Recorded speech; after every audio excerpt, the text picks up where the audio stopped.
ቅዱስ አሐዱ አምላክ አሜን። እግዚአብሔር መንጋውን እንድትጠብቁ የሾማችሁ አባቶች ካህናት፣ ወንድሞች ዲያቆናት፣ ከምንም በላይ ሰላም እግዚአብሔር የበዛላችሁ የቤተ ክርስቲያን ፈርጥ ጌጥ የካህናት አክሊሎች የምትሆኑ ሕዝበ ክርስቲያን እንደምን አመሻችሁ። ምሕረቱን ከኛ ያላራቀ እስከዚች ሰዓት የወደደና የጠበቀን ሁሌም የኛ መዳን የሚናፍቀው ቅዱስ አባት እግዚአብሔር አሁንም መዳናችን ናፍቆት ከሰዓት ሁሉ መርጦ ይህችን ሰዓት ከቀናት ሁሉ መርጦ ይህችን ቀን ስለሰጠን ኃያሉ ስሙ የተመሰገነ ይሁን። የአምላክ የወላዲተ አምላክ ምልጃና ጸሎት አይለየን። የፍቅር ባለቤት የሰላም ንጉሥ ሰላማዊ ኢየሱስ ክርስቶስ ቃሉን ሰምተን ወደ ሕይወት ተግብረነው ወደ ረፍት የምንወጣበትን ቅዱስ መንገድ እርሱ በቸርነቱ ይምራን። እንግዲህ ሁሌም እግዚአብሔር ለልጆቹ የተለየ ነገር አለው። የተለየ ነገር ያዘጋጃል፣ የተለየ ነገር ይሰራል። እኛም በምንጓዝበት ጊዜ የተለያዩ ነገሮችን እናያለን። ከዚያም የተነሳ አለ ቅዱስ ጳውሎስ ልባችንን በብዙ ነገሮች እናማጥናለን አለ።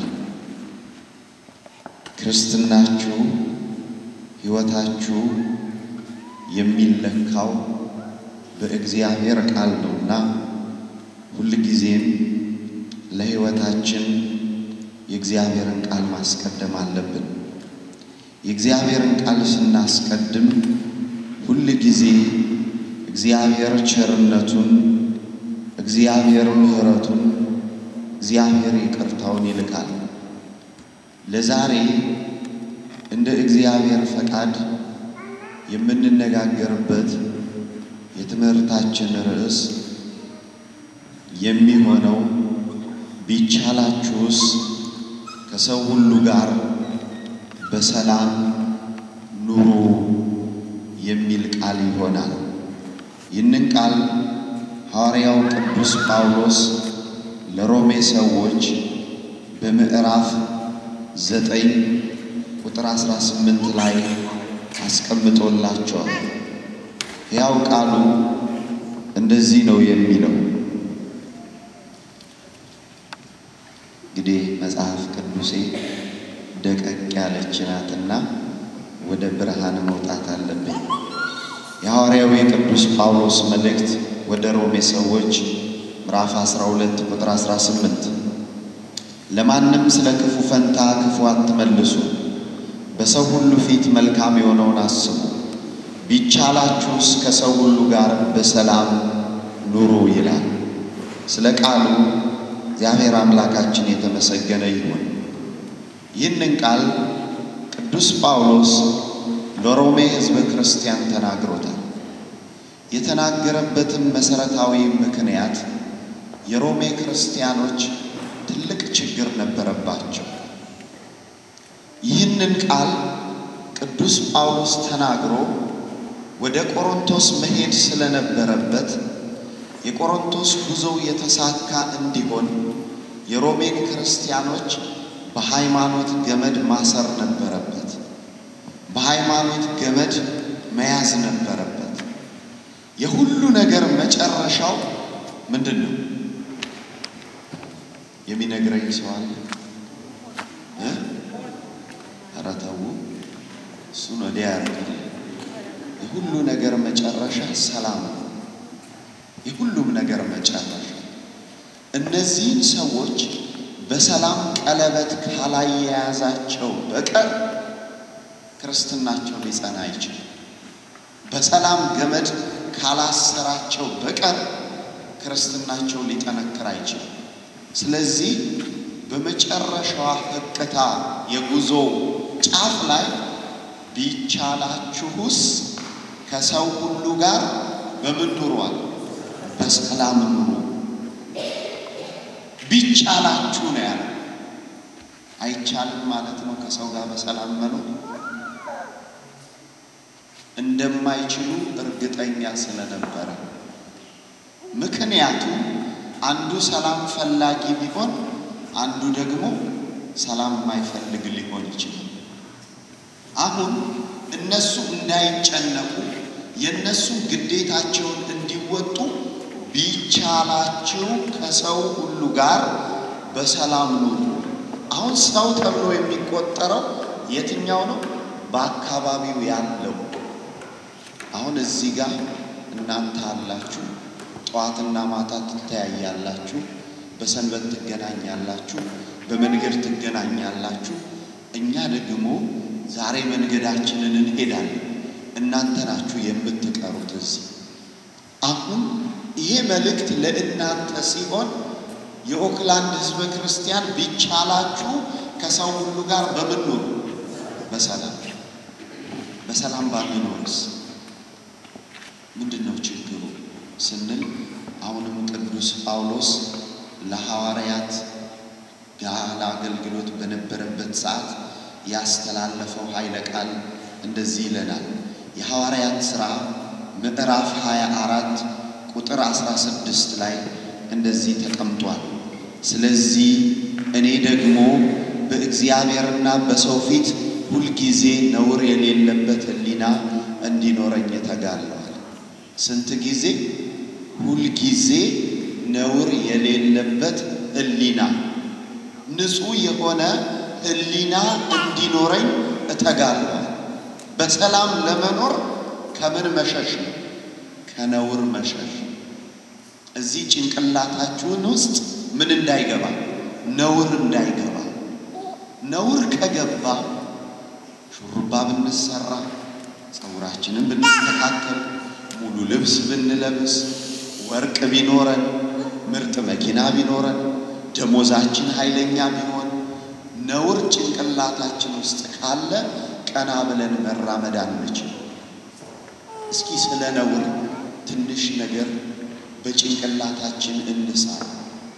አንድ ሰው በጭንቅላቱ ውስጥ ነውር ከገባ እንበልና ያ ሰው ባለጸጋ ሊሆን ይችላል፣ ካህን ሊሆን ይችላል፣ ባለስልጣን ሊሆን ይችላል፣ ቆንጆ ሊሆን ይችላል፣ የታወቀ ሰው ሊሆን ይችላል። ያ ሰው ድግስ ተጠርቶ ሰዎቹ በነውር ያቁታል። ያንን ሰው ድግስ ተጠርቶ ያለውን አጊጦ ተኩሎ አጥሮ ወደ ድግሱ ሲገባ ነውር የሰራባቸው ሰዎች ሲያዩት፣ እሱም ሲያያቸው ሲገባ ቀና ብሎ የነበረው በአንድ ጊዜ ፊቱ ምን ይላል? ይጠቁራል። በነዛ ሰዎች ፊት ቀና ብሎ መቆም አይችልም። ከዛ በኋላ ቀኑን ምሽቱን ይበላሽበታል። ለምን? ካሁን ያዋረዱኝ ይሆን? ካሁን ምን ይሉኝ ይሆን? ካሁን ምን ባል ይሆን ብሎ እንደ ተሸማቀቀ ኩምሽሽ እንዳለ ተቀምጦ ቀና ሳይል ይወጣል። ድግሱ ይጣፍጥ ይምረን አያውቅም። ለሱ በዛ ሰዓት ትልቁ እረፍት ያንን ቦታ ምን ብሎ መሄድ ነው? ጥሎ መሄድ ነው። ስለዚህ ከብዙ ነገር የሚያርቀን ሕሊናችን ውስጥ የገባው ነገር። አሁን ወደ ኋላ ተመለሱና ሕሊናችሁን መርምሩ። ልብሳችንን አውልቀን ቢጃማ ቀይረን ወደ አልጋ ልንሄድ እንችላለን። ልብሳችንን እንጂ ሕሊናችንን ግን አላወለቅነው። ስለዚህ ስንተኛ ይቀነቅነናል። ጧት ቀይረን ነድተን ልንወጣ እንችላለን። ሕሊናችንን ግን ስላልቀየር ነው አሁንም መንገዳችን የትካዜ ይሆናል። ቅዱስ ጳውሎስ አስረግጦ የተናገረው በሰውና በእግዚአብሔር ፊት ነውር የሌለበት ሕሊና እንዲኖረኝ እፈልጋለሁ። አቤት ይሄ ያለው ሰው ምን ያህል የታደለ ነው! እንዴት እንደሚራመድ በሕሊናችሁ ሳብ። ምንም መጥፎ ነገር ያልሰራ ሰው እንዴት እንደሚራመድ በቃ እንደ ፈረስ እንደፈለገው ነው የሚራመደው። ማንም ምንም አይለውማ ከጀርባው። ማንም ስጋውን አይበላማ፣ ማንም ደሙን አይጠጣማ፣ ምንም አላደረገማ። ምንም አላደረገችማ። እንዴት ታድለው እንደዚህ አይነት ሰዎች ወደ መኝታቸው ሲሄዱ እንቅልፍ ይወስዳቸው፣ ምንም ነገር አያስጨንቃቸው። ይሄ ምን ስለሆነ? ንጹህ ስለሆነ፣ ምንም ስላልተጫነበት። ሰው ሲያዩ ገና ሲታዩ ፊታቸው እንደ ፀሐይ ያበራል። እንደ ፀሐይ ዳደር ሲባል እግዚአብሔር ይመስገን ሳለ መድኃኔዓለም በልበ ሙሉነት ነው የሚራመደው። ሲናገርስ በልበ ሙሉነት፣ ሲበላ በልበ ሙሉነት፣ ሲለብስ እንደ ልቡ ያምርበታል፣ እንደ ልቧ ያምርባታል። ይሄ ንጹህ ሲሆን ይሄም ንጹህ ይሆናል። መጽሐፍ ቅዱስ ምንድነው የሚለው? ሰው ልቡ ችግር ካለበት ፊቱ ላይ ያስታውቃል። ምንም ፀሐይም ቢሆን ብርድም ቢሆን ጨለማም ቢሆን ቀንም ቢሆን ሁሌ ችግር ያለበት ሰው ምን እንዳለ ጭፍልቅ ያለ ችግር የማጣት አይደለም፣ የህሊና ዕዳ ያለበት ሰው። ስለዚህ በሰላም ለመኖር ከህሊና ዕዳ መሸሽ፣ ከህሊና ዕዳ ለማምለጥ ደግሞ መፍትሄው አንድ ብቻ ነው። እስኪ ይነግረኝ ማለት ነው። ሰው እንዴት ከህሊና ዕዳ ማውጣት ይችላል? እንዴት ነው መውጣት የሚችለው? እንዴት በሰውና በእግዚአብሔር ፊት እንዴት ከህሊና መዳን ይችላል? አንዲት ነገር ብቻ ነው ያስፈልገው የእግዚአብሔር ልጆች፣ እሱ ግዴታ ነው መወጣት። ምንም መወጣት ግዴታን መወጣት፣ ከኛ የሚጠበቀው ብቻ ማድረግ፣ በሰው ጉዳይ አለመግባት፣ በሰው ጉዳይ እጅን አለመክተት፣ በጸብ መካከል፣ በችግር መካከል፣ በነደደ እሳት መካከል እጅን አለመክተት፣ ወገንተኛ አለመሆን፣ አንድን ሰው ሐሳብ ብቻ ሰምቶ አለመፍረድ።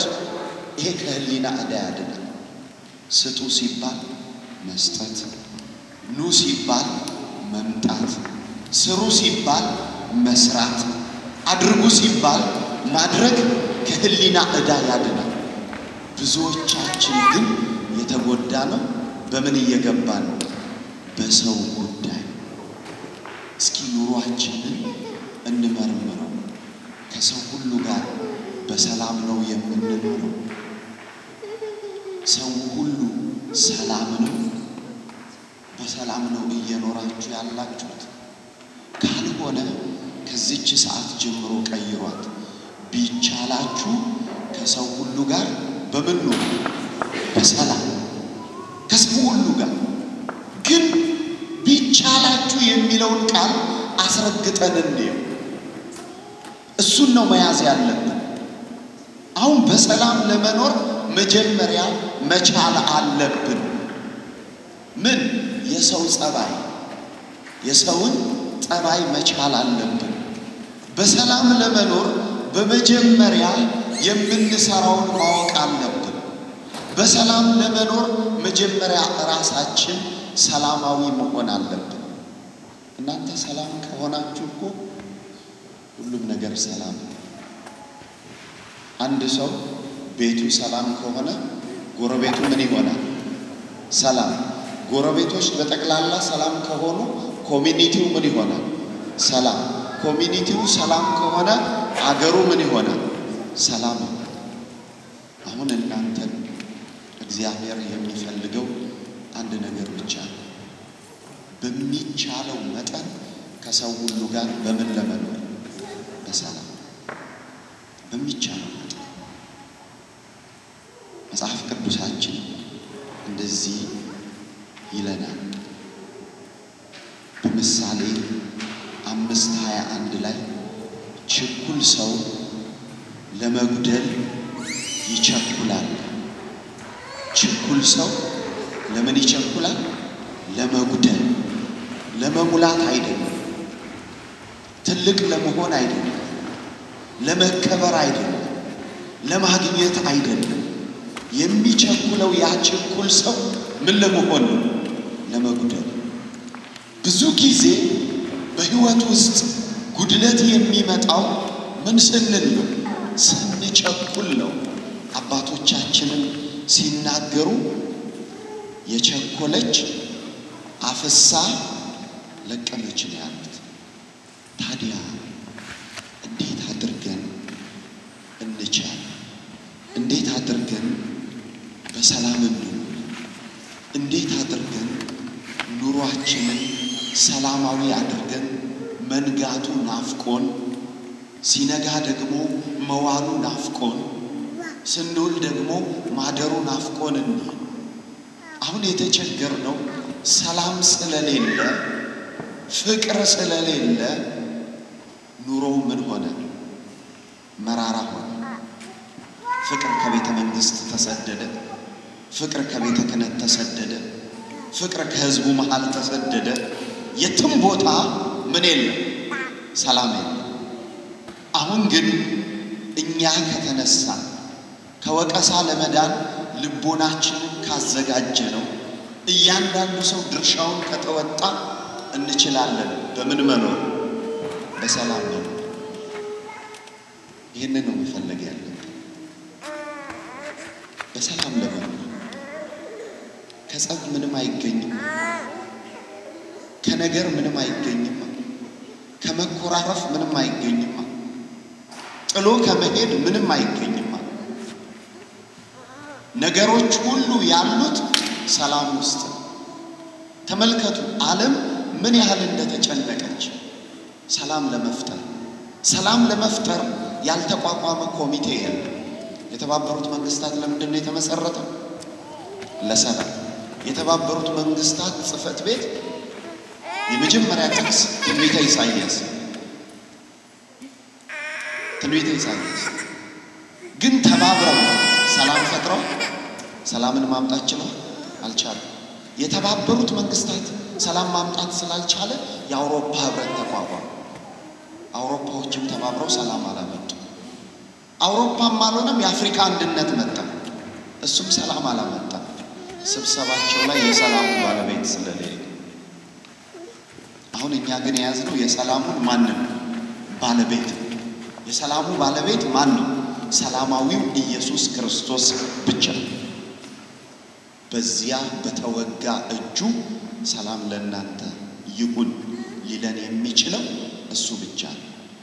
አሁን የሱን ሰላም ተቀብለን በሰላም ለመኖር የሆነ ነገር መጣር አለብን። ሳይደክሙ ማግኘት የለብን። ቅዱስ ጳውሎስ ሮሜን ረግጦ ወደ ቆሮንቶስ ሲያልፍ ቢቻላችሁ አላቸው። እርሱ ምን ስለገጠመው? በሰላም መኖር ስላልቻለ ሞክሮ አስቸገሩት። በምን አስቸገሩት? በዘር። በምን አስቸገሩት? በማይጠቅም ሕግ። በምን አስቸገሩት? በአገልግሎቱ ጣልቃ እየገቡ አስቸገሩት። አንተ ከኛ ወገን አይደለም አትሰብከንም አሉት። የማይፈልገውን ነገር ተናገረ። እኔ እኮ በአባቴ ሮማዊ ነኝ አላቸው። የኛ ወገን ነው አሉና ያስተምረን ብለው እንዲያስተምራቸው ፈቀዱ። ከኛ ጋር ይኑር ብለው ፈቀዱ። ምናዊ ስለሆነ? ሮማዊ ስለሆነ። ሮማዊ ነኝ ባይላቸው ስለሆነ ከሱ ጋር በሰላም አይኖር። እኛ እስከማጋ ነው በሰላም ነው የምንጣላው? ከማጋ ሰላማችንን ያደፈረሰው ምንድነው? ሰላማችንን እያሳጣን ያለው ምንድነው ስንል አለመቻላችን ነው። የትከሻችን መሳሳት ነው። ሰላማችንን እያደፈረሰ ያለው ሆደ ባሻነታችን ነው። ሰላማችንን እያጠፋ ያለው መበሳጨታችን ነው። አንዱ ይነሳል እኔ ያልኩት ካልሆነ ይልና አክሮፎ ይሄዳል። ሌላው ይነሳል ትንሽ ሲናገሩት ለምን ተናገሩኝ ብሎ ጥሎ ይጠፋል። ሌላው ይመጣል ትከሻው ገና የላላ ስለሆነ ገና ትንሽ ስህተት ሲያይ አረረኔ እዚህ ቦታ አልሄድም ብሎ ይወድቃል። መጠንቀቅ ያለብን ግን እንዴት አድርገን ለሰዎች ሰላምን መስጠት እንዳለብን ነው። እኛ ሰላም ከሆነን ለሰዎች ምንም መስጠት እንችላለን፣ ሰላምን መስጠት እንችላለን። እኛ ሰላማዊ እስካልሆን በፍጹም ልንሰጥ አንችልም። በፍጹም እኛ እንዳደረግነው ነው የሚመለስልን። እኛ እንደሰራነው ነው የሚመለስልን። እኛ እንደፈጠርነው ነው የሚመለስልን። ስለዚህ በዚህች ሰዓት እግዚአብሔር ለኛ ያለው ነገር አንድ ብቻ ነው። ልበ አምላክ ዳዊት በመዝሙር 50 ላይ እንደዚህ ብሎ አስቀምጦታል። ልበ አምላክ ዳዊት በመዝሙር 50 ላይ እንደዚህ ብሎ አስቀምጦታል። አቤቱ ንጹህ ልብ ፍጠርልኝ። መዝሙር 50 ቁጥር 10 አቤቱ ምን ፍጠርልኝ? ንጹህ ልብ። ምን የሚያወጣ ልብ? ሰላም የሚያወጣ ልብ፣ ሰላም የሚሰጥ ልብ። አሁን ሰላሙን ካላገኘ ነው ኑሮ በጠቅላላ ምን ይሆናል ብለናል? መራራ ይሆናል። ለምንድን ነው የሚመራው? ሰላም ስለሌለ። እዚህ ውስጥ ባለ ትዳሮች ልትኖሩ ትችላላችሁ። ቢቻላችሁ እስከምትችሉት መጠን በሰላም ኑሩ። ከመፋታት ምንም አይገኝም። እዚህ ውስጥ ወንድምና እህቶች ልትኖሩ ትችላላችሁ። ከመለያየት ተጣጥሎ ከመሄድ ምንም አይገኝም። ቢቻላችሁ በሰላም ኑሩ። እዚህ ውስጥ ጓደኛሞች ወይንም ደግሞ አንድ ላይ የምትኖሩ ባልንጀሮች ትኖራላችሁ። አንዱ አንድ ስህተት ቢሰራ እኔ ጥየውስ ብሄድ አትበሉ። ከመሄድ ምንም አይገኝም። ቢቻል በምን መኖር? በሰላም መኖር። ልትታወቁ እኮ ትችላላችሁ። ስታጎርሱ ልትነከሱ ትችላላችሁ። ስታቅፉ ልትገፈተሩ ትችላላችሁ። ስትሰጡ እንደ ሞኝ ልትቆጠሩ ትችላላችሁ። ብዙ ፈተና ሊደርስ ይችላል። ያንን ሁሉ ግን የምትችሉት ስለምን ብላችሁ ነው? ስለ ሰላም። ስለ ሰላም ብዙ ነገር ሊደርስባችሁ ይችላል። በጣም የማትሸከሙት ደግማችሁ ደግ ነገር መስራት እስኪያስጠላችሁ ሰዎች ሊበጠብጧችሁ ይችላል። ለነሱ ብላችሁ እንኳን ተው ይሄ ጥሩ አይደለም ብላችሁ ለነሱ ብላችሁ እንኳን ልትነግሯቸው ስትሞክሩ ሊሰድቧችሁ ይችላል። ምንም ይሁን ምን እናንተ ግን በጎ ከማድረግ ሰላም ከመስጠት ታሪክ ከመለወጥ እንዳትርቁ። ምንም ይሁን ምን የፈለገው አይነት ቦምብ ይፈንዳ፣ ቢሰድቧችሁ፣ ቢንቋችሁ፣ ቢያንቋሽሿችሁ፣ ቢጠሏችሁ፣ ቢገፏችሁ የፈለገ ነገር ቢሆን ስለ ሰላም ጎንበስ በሉ። እስከምን? እስከምትችሉት፣ እስከሚቻለው ድረስ፣ እስከምትሞላ ድረስ። ጻፍት ፈሪሳውያን አላሰብክ ተአምር አላሰራ በሽተኞችን እንዲፈውሳቸው አልፈቀድ ሲሉት ይታገሳቸው ነበር። በአንድ ወቅት እንደው እስኪ ወደ ማዶ ተሻገሩ አላቸው። ህዝቡ ስብስብ ሲል ፈሪሳውያን ተሰብስበው መጥተው አፈጠጡ። በዚያ ሰዓት እንዲያስተምር በዚያ ሰዓት እንዲፈውስ አልፈለገም። በጭራሽ ተበሳጩ፣ ተናደዱ። ያን ደስታ ማደፍረስ ስለነበረባቸው ጌታ የልባቸውን አወቀና ህዝቡን ሁሉ ወደ ማዶ ተሻገሩ አላቸው። ለምን? እነሱ መሻገር አይችሉም ነበር። የራሳቸው ምክንያት ነበራቸው። ህዝቡ ሲሻገር አስተማራቸው፣ መገባቸው፣ ፈወሳቸው። እስቲ ከጸብ ወደ ማዶ እንሻገር። ወደ ምን? ወደ ሰላም። ከችግር ወደ ማዶ እንሻገር፣ ወደ ደስታ። ወደ ማዶ እንሻገር፣ ወደ ማዶ እንለፍ፣ ወደ ማዶ እንሂድ። ምንም ፍለጋ? ሰላምን ፍለጋ። አንድ አባት ሲናገሩ ልጅ አላቸው አበበ የሚባል።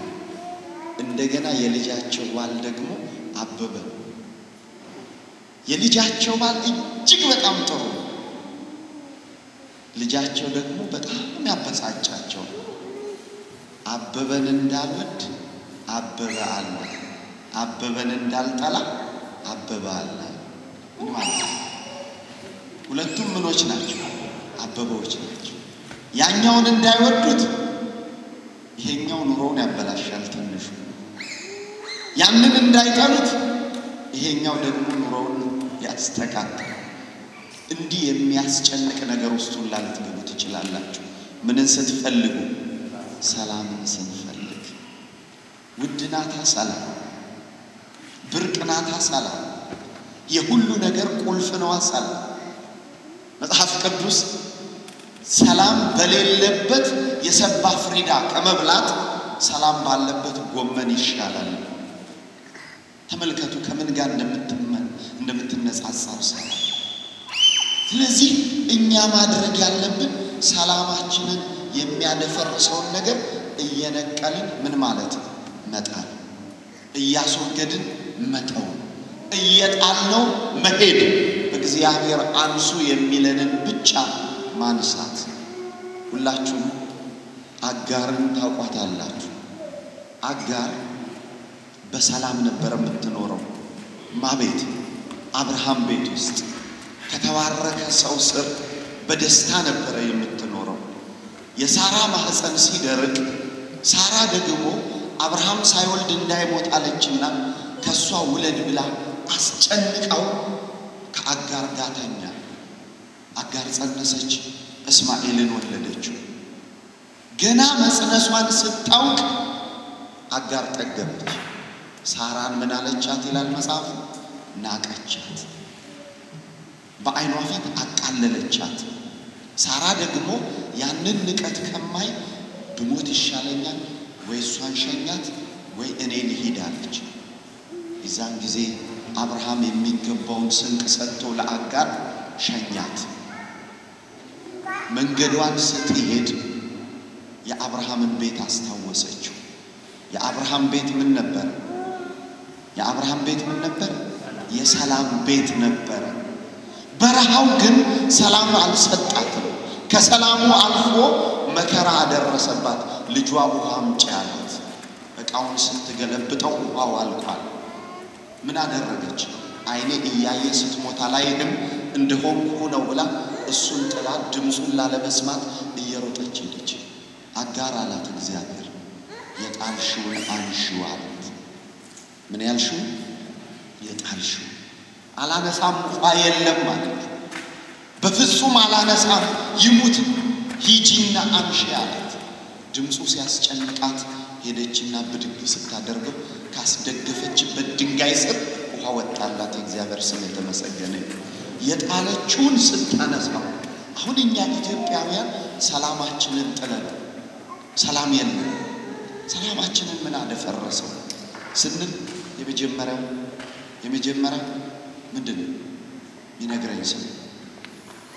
ሰላማችንን ያደፈረሰው እንዳንችል ያደረገን ምንድነው?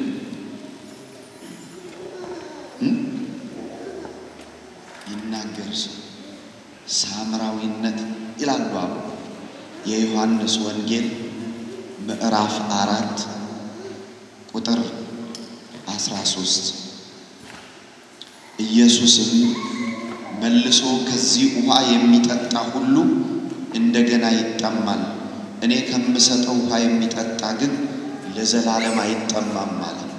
ይህንን ታሪክ ጌታ የሚናገረው ለማን ነው? ለሳምራዊቷ ሴት።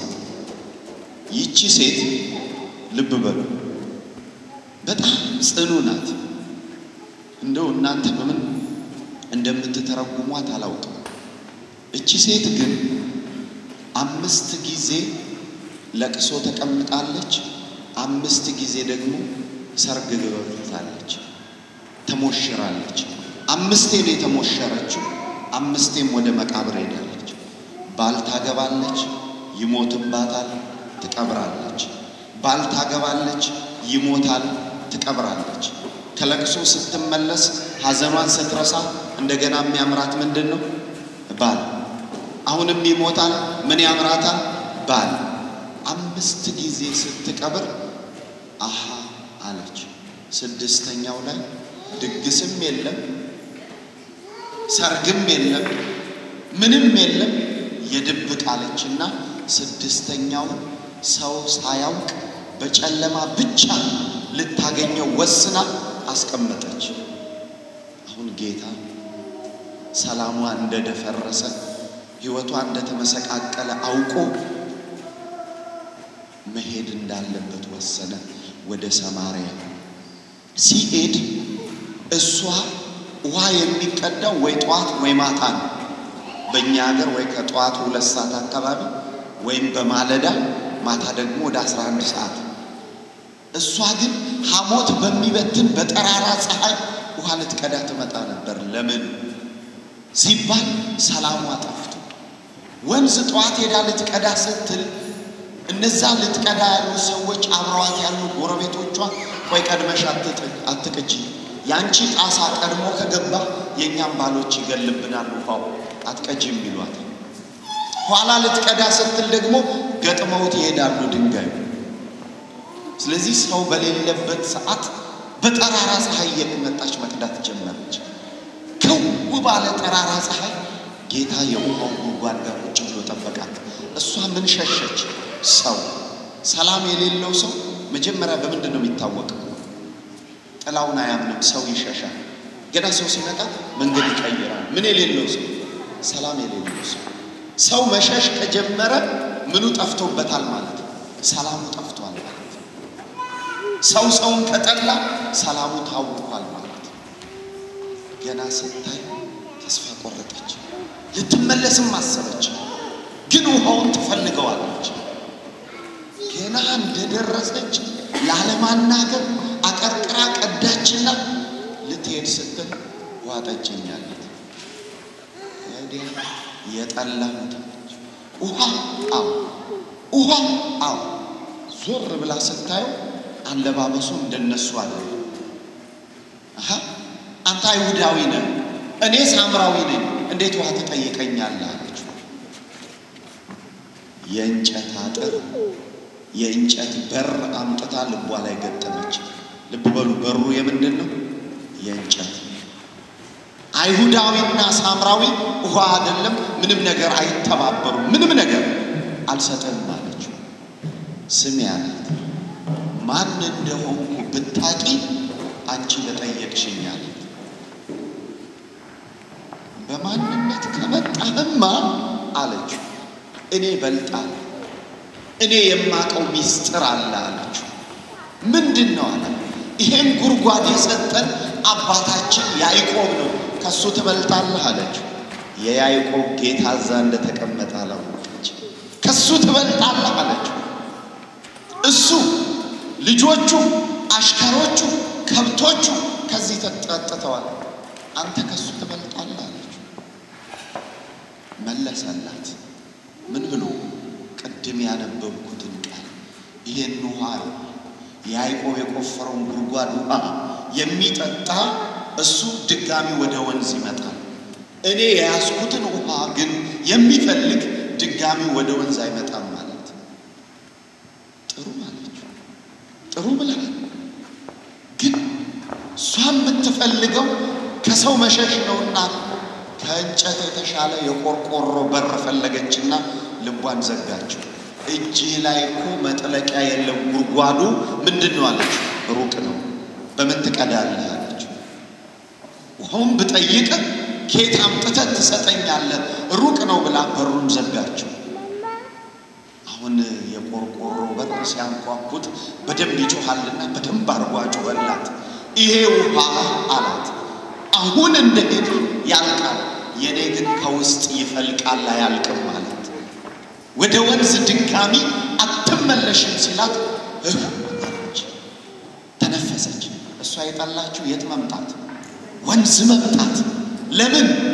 ሰው ላለማየት፣ እነዛ የገፏት ያገለሏትን ሰዎች ላለማየት እባክህ ስጠኝ ወንዙ ሁለተኛ ነው አለች። ልስጥሽ አላት። አዎ ልስጥሽ። አዎ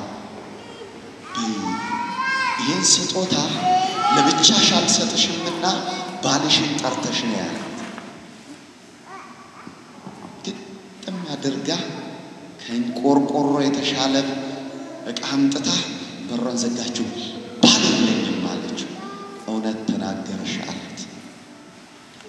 5 ባሎች ነበሩሽ ቀበርሻቸው አሁን ያለው ግን ባልሽ አይደለም ማለት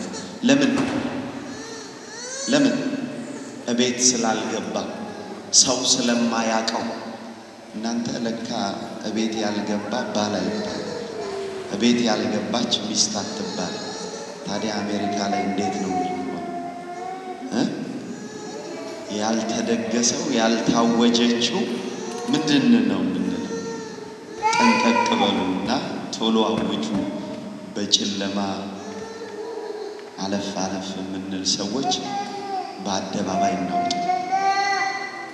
አደባባይ ላይ የሆነ ነገር አያሳማም አደባባይ ላይ የሆነ ነገር ስጋና ያስወጭቅም ዓለም ላይ ስትሄዱ የትም ሜዳችሁ ስትከፍሉ ምን ይሰጣል ሪሲት ይሰጣል ያ አደባባይ ነው ሁሉ ነገር የቱ ላይ ተጽፏል እዛ ወረቀት ላይ ተጽፏል ስለዚህ ሁላችንንም ህይወት እግዚአብሔር ያውቃል ይሄን ካነሳን አይቀር አንድ ነገር ልበላችሁ ኢትዮጵያ ውስጥ ሰው ጋብቻ ቢሸሽ አቅም ስለሌለው አይደል አቅም ስለሌለው ተማሪ ሃይስኩል ተማሪ አይደለም ዩኒቨርሲቲ ተማሪ ለማግባት አይችልም ከተመረቀም በኋላ መጀመሪያ ራሱን መቻል አለበት እዚህ ግን እስቲ ጋብቻውን የማንፈጽመው ጋብቻውን ቅዱሱን ጋብቻ የማናውጀው ምን ጎሎ ሁሉም ሰርቶ ነው የሚገባው ቤት ከሆነ ባፍንጫችን እስኪወጣ አቅማችን እስከፈቀደ የመረጥነውን ቤት መያዝ እንችላለን ምንድነው የጎደለው ለምንድነው እህቶች ከማይታወቅ ሰው ወልደው የሚቀመጡት ወንድሞች ብቻቸውን የሚሰቃዩት መጽሐፍ ቅዱስ ትዳር የሌለው ሰው ተጨንቆ ይኖራል ትዳር የሌለው ሰው እውነትም ነው ይጨነቃል እንኳን እዚህ ምኑም ያለማቆም ሞቂያና ያለማቀስቀሻ የማይሆን አገር ላይ ይቅርና አገር ቤትም ቢሆን ይጨነቃል ይሄ እኮ አገር እውነቴን ነው የምነግራችሁ ሁሉ ነገር በሆነ ነገር ነው የተደገፈው ያለማሞቂያ አይሆን ያለማቀስቀሻ አይሆን ምግቡ የቀዘቀዘ የታሸገ የረጋ በረዶ የጎረሰ ህይወቱም እንደዛው ጣዕም የተለየው ይጣፍጣል አይጣፍጥም ጣዕም የለው እንዴት ነው ጣዕም የሌለው ስንል እኛ እንደለመድነው አይነት ጣዕም የለው እግዚአብሔር እንደሰጠን እንደተቀደሰው አይነት ጣዕም የለው ትርጉም አይሰጥም ስለዚህ ለምንድነው ማትጋቡት ይሄ የማይጠቅም ዘዴ እስከመቼ ነው የምንጠቀመው እስከመቼ የስንት ሰው እንባ አላያችን ላይ ይፈሳል እናንተን አላውቅም እኛ ግን በአገልግሎት ህይወት ስንኖር የብዙ እህቶች እንባ እናያለን የብዙ ወንድሞች እንባ እናያለን የሚሰራው ግፍ በጣም አሰቃቂ ነው በፍቅር ስም የሚደረግ ኑሮውን ለመጋራት ብሩን ለመሰብሰብ አብረው 5 አመት 6 አመት 7 አመት ከሄዱ በኋላ አንዱ ባንዱ ተጠቅሞ ምንድነው በዚህ ሀገር ቋንቋ እስኪ ንገሩ ይመጣቶች ዳምፕ ይባላል ዳምፕ አደረጋት ምንድነው ያለኛ ስንት ሰው ነው የተጎዳው አሁን ባለፈው በኮምፒውተር ላይ አደባባይ ወጣች ልጅ ነበረች 7 አመት ኖረው አስተምራው እሷ 2 ስራ እየሰራች እሱ ዲግሪውን እስኪይዝ ድረስ እሷ ታሽታ ከዛ ሲመረቅ ለእናቱ ቤት ገዝቶ ምን ብሎ ባንክ ውስጥ የገባውን ገንዘብ አሟጦ ለራሱ ተጠቅሞ እሷ ሌላ ሀገር ደርሳ ስትመጣ በገዛ አልጋዋ ላይ ከሌላ ሴት ጋር አገኘች ምን ይሉታል አሁን ይሄንን አደባባይ ወጥቶ የዛች ልጅ እንባ ይሄንን ሰው ያቆም ይቅር ወገኖቼ ይህ በእኛ አይደረግ ወንድሞች የምንሰራው ስራ ጥሩ አይደለም እህቶችም የምትሰሩት ጥሩ አይደለም የሚሰማውና የሚታየው ነገር እጅግ ያሰቀቃል የሰውን ሰላም አደፍርሶ ለድራግ የሰውን ሰላም አደፍርሶ ለመጠጥ የሚዳርግ ወደ ዲሲ አካባቢ ስትሄዱ ሆምለስ አበሻዎች አሉ ድራግ ውስጥ የገቡ ሴቷ እንደ ዶሮ ቆዳ መልስ አድርገው ይሄን ካልገዛህልኝ ይሄን ካላደረክልኝ ብለው ብዙ ዕዳ ውስጥ ነክረው የተሻለ ሰው ስታገኝ ጥለው ስትሄድ ከዕዳው መወጣት ሲያከተው መጠጥ ቤት ህይወቱን ነክሮ የተበላሸው ወንድም ችግር ውስጥ ይገባል። አሁን የያዝነው ዘዴ ጥሩ አይደለም። ወንዶቹ እዚህ መቀቀል ምናምን ሲደክሙ አንዷን እህት ያስጠጋል ትክክለኛ ትዳር ሲመጣ ሀገር ቤት ይደውልና ልመጣ ነው ሚስት ፈልጉልኝ ኦርደር ያደርጋል ኦንላይን። ጥሩ ነው፣ ቀላል ነው። ከአሜሪካ ነው የመጣው ስትባል እዛም ያለችው ሰፍ ብላ ተጠብቃለች። ጭኖ ያመጣታል፣ አስነድቶ ያመጣታል። እዚህ ትገባለች። ልክ የዶላር ጸበለስ ስትበላ ተነርታ የመጣችው ነርታ ትሄዳለች። ላይሰንስ ስታወጣ ምንም ችግር የለም። ያኔ ባዶ ቤት ዘግቶ ይጫጭ። እስከ መቼ ህይወት ይቀጥል? እስቲ አሁን እዚህ ውስጥ ያላገባችሁ ወንዶች አሉ። ለምንድን ነው አታገቡ? ሰው ጠፋ። ምን ሰው አለ? እናንተ ለምን አታገቡ? ምን ሰው አለ? ሰው አጣው። እነዚህ ሰዎች አይደሉም ወይ? እስቲ ዞር ብላችሁ አያችሁ አይደለም? ያገቡትን እንዳታዩ ደግሞ እንደዚህ ሰዎች ሰላማችን ፈርሶ ሰላማችን ጠፍቶ ሰላማችን የጠፋው ደግሞ ባለመተማመናችን። ስለዚህ እስኪ እባካችሁ ሰላምን ለመመለስ ከዚች ሴትዮ ህይወት እንማር። ከዚች ሴትዮ ህይወት አንድ ነገር እንውሰድ። ምንድነው ያላት? እውነት ተናገርሽ፣ ይሄ ያልገለጥሽው ባልሽ አይደለም ማለት። አዎ አለች። አንተ ግን ነብይ ነው የምትመስለው። ስለዚህ ካንተ ጋር መቆየት ስለማልችል አንተ ነብይ ነህ፣ ከነብይ ጋር ደግሞ እኔ ልውል አይገባም ብላ በብረት በር ልቧን ዘግታ ደናሁን አለችው ጌታ። ከነቢያት የዘለለ ትምህርት አስተማራት። እናንተ ነቢያት እንዲህ ይላሉ፣ እንዲህ ያደርጋሉ፣ እንዲህ ተነግሯል ብላችሁ ሰምታችኋል ብሎ ሲነግራት ቀጥ ብላ ቆመች። ልብ በሉ፣ ልቧን ዘግተዋለች፣ ላትከፍተው ከርጭመዋለች። ጌታ ግን ሚስጥር መፈልቀቅ ችግር መፍታት ያውቃልና በደንብ አርጎ በሩን መታው። ሲያስተምራት ለአብ በመንፈስ የሚሰግዱበት ዘመን ይመጣል የሚባለውን ሰምታችኋል ሲላት አቁም፣ ዝም በላለችው። እንዳትናገር ዝም በላለችው። ለምን አላት?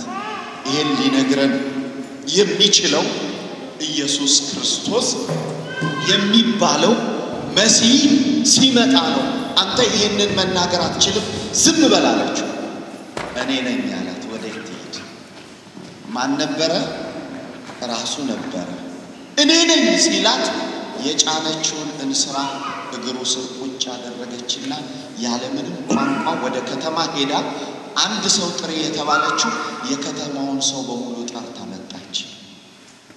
ተጣልታቸዋለች። አይወዷትም፣ አትወዳቸው፣ ሰላም የላቸው። ግን እሱ ሲያስተምራት ያ የጸቡን እንስራ ከጀርባዋ ላይ አውርዳ የታስቀመጠችው እግሩ ስር አስቀመጠችና ከተማ ገብታ ኑ የሰራሁትን የደበቅኳችሁን ያደረኩትን የነገረኝን ኑና እዩት አለቻቸው። ግር ብለው መጡ። ሌላ ቀን እኮ እንኳን ሊያናግሯት ሊያዩዋት አይፈልጉም። አሁን ለምን ሰሟት? ከማስለ ተላከች፣ ከእግዚአብሔር ስለተላከች ሄደችና ጠራቻቸው። መጡ፣ ሰሙና አንቺ ሴት አሉት። ስለ አንቺ ቃል ሳይሆን እኛው ሰምተን ራሱ የሰላም አለቃ እንደሆነ አረጋገጥን አሉና ነገሯት። ጌታ አያቸው፣ እነሱ አዩት። መጨረሻ እንዲያሉት ጥያቄ እንጠይቅ፣ ከመጣ አይቀር እባክህ እዚህ አድረ አስተምረን አሉት። ተጣልተናል፣ አንግባባም፣ ሰላም የለንም። እኛና እሷ የነበረንን ኑሮ እኛንን የምናውቀው፣ ስለ ሰላም ምንም አልጣርንም። አንተ ግን መጥተህ የጸቡንን ስራ አስጥለሃል፣ እባክህ እደርልን አሉት። ጌታ 2 ቀን አደረላቸው። እኛ እሱ የሚለንን ብቻ አይደለም የሚያደርገው እግዚአብሔር፣ እኛ የምንጠይቀውን የሚያደርጋል። የምንጠይቀው ልክ ከሆነ ሰላም እንጠይቀው ሰላም እንዲያደርግልን ይህች ሴት አይኗን ስትገልጥ አይሁዳዊ ነህ ብለዋለች እኛ አይናችንን ስንገልጥ ማንን ነው ማየት የምንፈልገው እስኪ ንገሩ ማንን ነው ማየት የምንፈልገው አበሻ የጥቁር መሬት ልጅ ወይስ ዘር ማንን ነው ማየት የምንፈልገው በፊት አበሻ ሲታይ ይደነግጥ ነበር አበሻ ነው ድንገት ሶማሌ እንደ ወይም ሱዳን እንደ አበሻ ነው አዎ እንግዳ ነው አዎ አይዞህ ተለምዳለህ አሁንስ አይናችንን ስንገልጥ መጀመሪያ ዘሩን ነው ማየት የምንፈልገው አይደል እስቲ አንዴ አፍረጣ ነው ትምርታችንን እንጠቅል ሰው ነው እንስሳ ነው ዘር ያለው ንገሩ ሰው ነው እንስሳ ነው ዘር ያለው መልሱ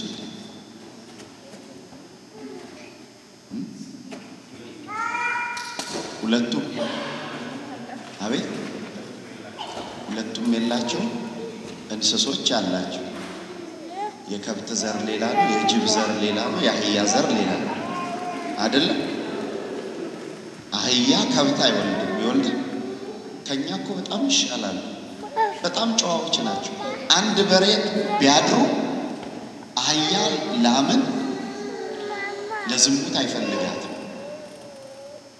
እኛ ችግር የውጭ ሀገር የተጠመቀ ያልተጠመቀ እስላም ምንም ችግር የለም ዝሙት ከተነሳ መሄድ ጸብ ከሆነ መሄድ እነሱ ዘራቸውን ይቆጥራሉ ያ እግዚአብሔር የፈጠረላቸው እኛ ዘር አለ አንድ ዘር አለ ማን አዳም ከዛ በኋላስ ዘር አለ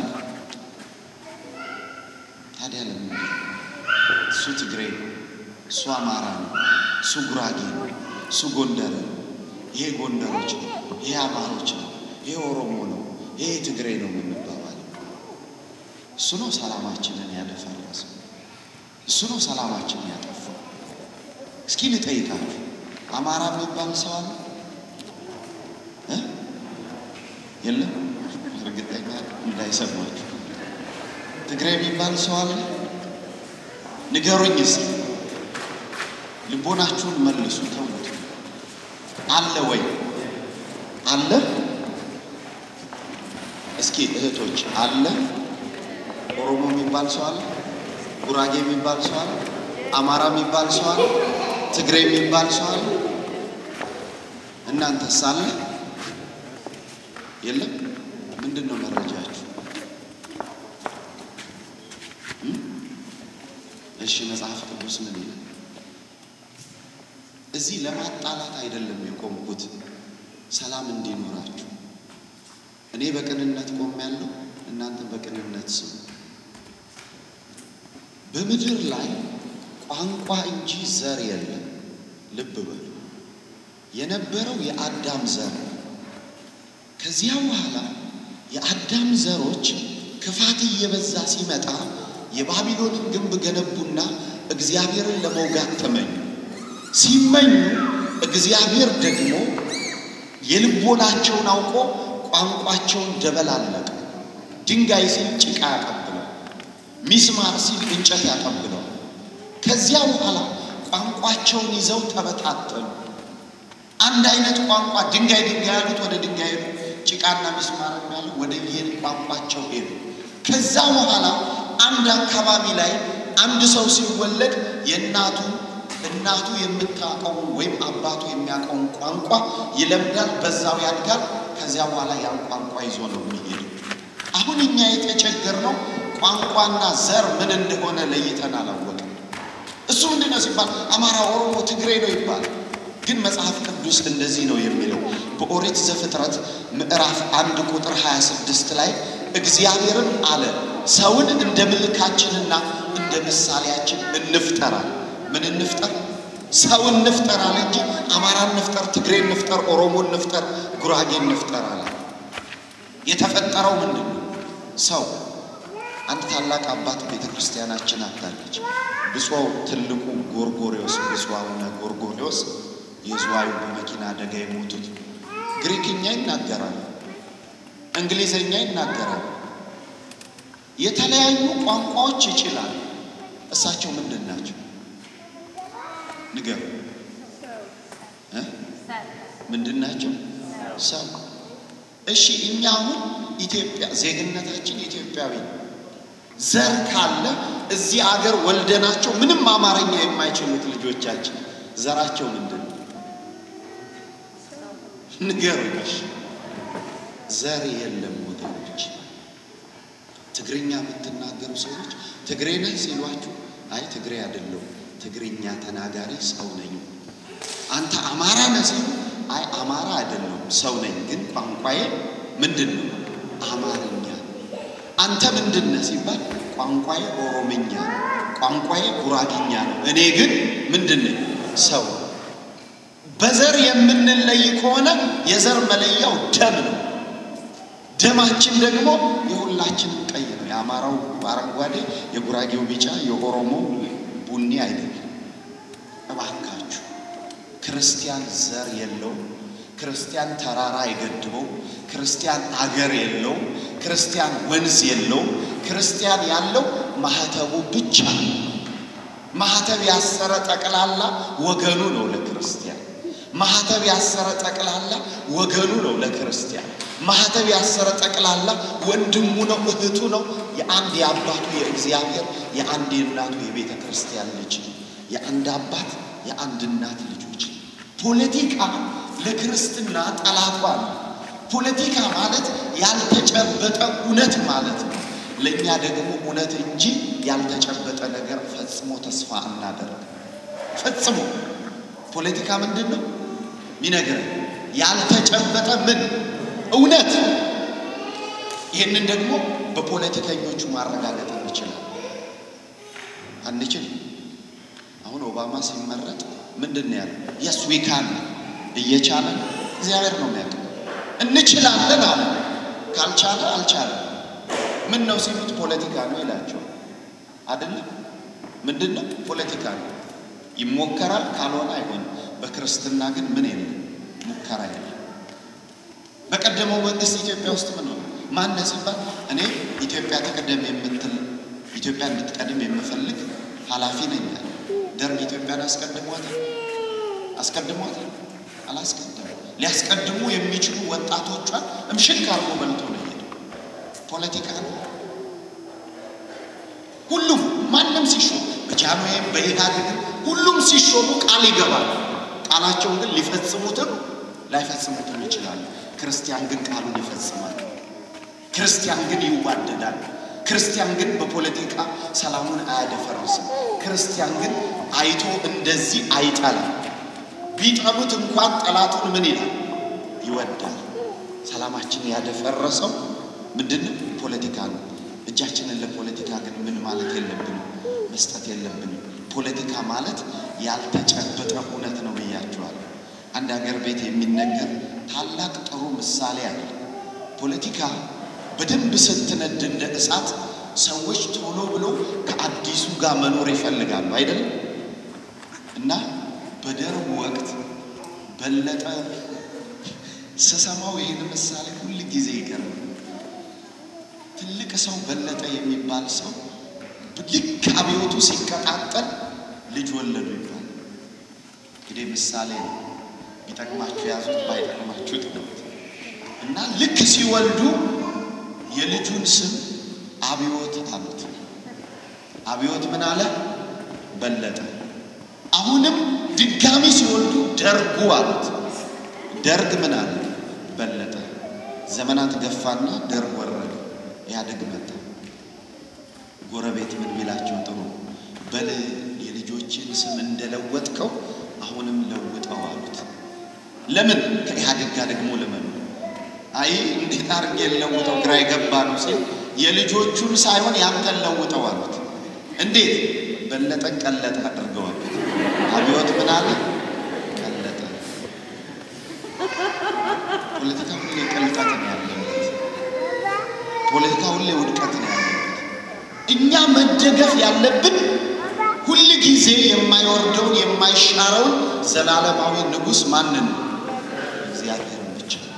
የኛ መሪያችን፣ የኛ ንጉሳችን፣ የኛ አስተዳዳሪያችን ማን ነው? እግዚአብሔር። ከሱ ጋር ከሆነ ሰላማችን አይደፈርስም። እና አደራ በሕያው እግዚአብሔር ስም ዘረኝነት አስወጡ። አደራ በሕያው እግዚአብሔር ስም በቤተ ክርስቲያን አምላክ ተማጽነናችኋል። ቢቻላችሁ ከሰው ሁሉ ጋር በሰላም ነው። እንዴት ነው ከሰው ጋር በሰላም መኖር የሚቻለው ሲባል እውነትን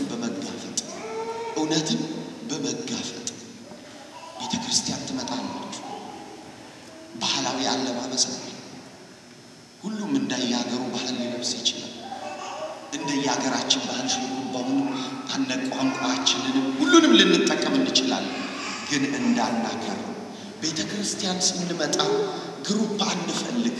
ያገሬ ልጅ ብለን ሁሉንም አብረን እንቀመጥ። ሁሉንም ትግርኛ ተናጋሪዎች ቋንቋ ካልቻላችሁ አማርኛው የሚችለው ባህል ገብታችሁ ሰባብሩት። አማርኛ ተናጋሪዎች ትግርኛው መካከል ገብታችሁ ቋንቋውን እየሰባበራችሁ ሰላም በቀልዱበት፣ በቋንቋው ተግባቡበት፣ ማዕዱን በፍቅር ምኑት። ከዛ በኋላ እኮ ይቆማል። ግንስ ስንጠራራ ድግስ ኖሮ ስንጠራራ እየመረጥን የአድዋ የመቀሌ እየመረጥን የጎንደር የጎጃም እየመረጥን የሸዋ የቡልጋ ካልን ሁሉም ዘረኝነቱ ይቆማል። ከዛ መፈራራት ይመጣል። ከዛ በኋላ መጠላላት ይመጣል። ከዛ በኋላ ሁሉ ነገር የአሸዋ ላይ ቤት ይሆናል። እንኳን ቤተክርስቲያን ገዝታችሁ ልትወጡ እንኳን ቤተክርስቲያን የራስ ሊኖር ያለውንም ታጡታላችሁ። እልህ ይመጣል፣ ችግር ይመጣል። እልህ ሲመጣ ደግሞ የማይፈለግ ዓላማ ውስጥ ይገባል። እናንተ ግን እጅ ለእጅ ተያይዛችሁ እስከ ተቻለው ድረስ በምን በሰላም ምናልባት እዚህ አካባቢ የማታውቁት ቤተክርስቲያን ከሌለበት ቦታ ነርቶ የሚመጣ አበሻ ሊኖር ይችላል። ነርቶ ሆክላንድ ሚካኤል አለ፣ ሳኖዜ ገብርኤል አለ፣ ማርያም አለች ብሎ በዓል ሊውል የሚመጣ ሰው ሊኖር ይችላል። ግን አንድ ላይ ተሰብስባችሁ ሳይሆን ዘርዘር ተይዞ ተሰብስባችሁ ሳይሆን እሱን የሚሰበስበው ያጣና አፈግፍጎ ይሄዳል። ሁለተኛ አልሄድም ይላል፣ ሁለተኛ አልመጣም ይላል። አዲስ የመጣውን ሰው ልትገሉት ትችላላችሁ። አዲስ የመጣው ሊሸማጠቅ ይችላል። ግን እንደዚህ ጠረጴዛ ማዕዱን ዘርጉትና አብራችሁ ምንም አይጎልብንም። ሰላምን ከያዘ የሰላም አምላክ ሁለንተናችንን ይቀድስ። በሰላም ኖራችሁ እንደዚህ ከተመሰገድ ወጣችሁ የራሳችሁ ቤት አንጻችሁ በራሳችሁ ቤት እግዚአብሔርን አመስግናችሁ ለማየት ያብቃችሁ። በሰላም ለመኖር እግዚአብሔር ጥበቡን ማስተዋሉን ይስጠን፣ ትግስቱን ያድለን። ወስብሐት ለእግዚአብሔር።